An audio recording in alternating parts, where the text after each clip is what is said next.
Hazem El Masri is the genius of unlikely journeys. His own is amazing enough. But launching a ball with 800 plus happy arrivals has put Hazem alone at the top. There goes Hazem! There he goes! He's online again! Hazem's got it away! It has got it! Last weekend, when even seagulls were grounded, Air El Masri flew into history.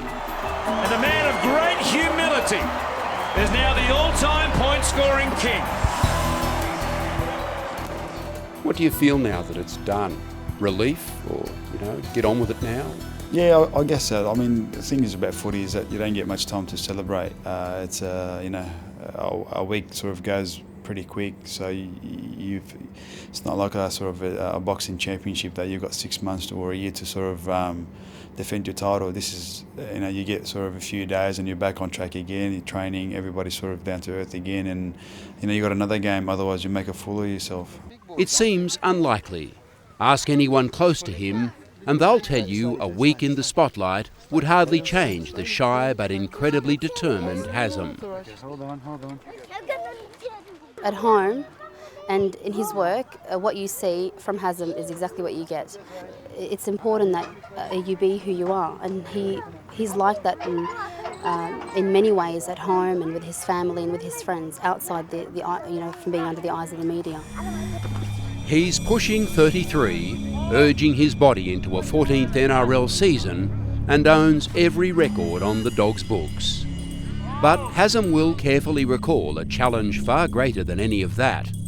As a 10-year-old, his family of 7 left war-torn Tripoli in 1998 for a 2-bedroom flat in Bulldog Land. Dad wasn't working at the time, and I think the time we arrived, it was during the recession time in '88.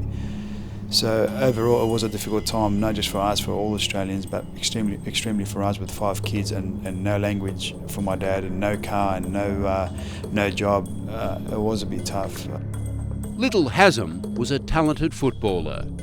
I used to go to my soccer match, finish that, and head straight towards Belmore Sports Ground to watch the Doggies play. By 1996, Hazem was a bulldog and happy to cart a ball instead of kicking it. The youngster, he'll score! El Masri scores! At any rate, kicking was out of the question. The Bulldogs already had the best boot in the business, the freakish Daryl Halligan. Oh, the man is a messiah! He's a freak!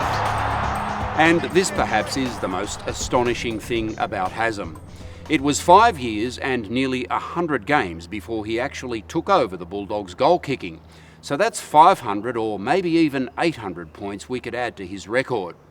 And then there's the nearly impossible situation of Daryl Halligan's legacy. Hazem took a ball he hadn't grown up kicking and went about following the hardest act in the game. Was there a light bulb moment when you figured out that you could control that in the same way that this can be controlled?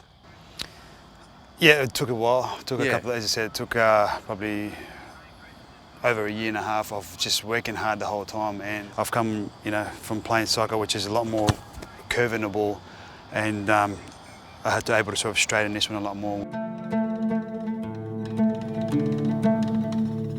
We pray about 5 times a day. This is a time for me and God. This is a time where I'm coming to God's house. Hazem's courage to be himself is renowned. His unique place at Australian cultural crossroads, a thing to behold.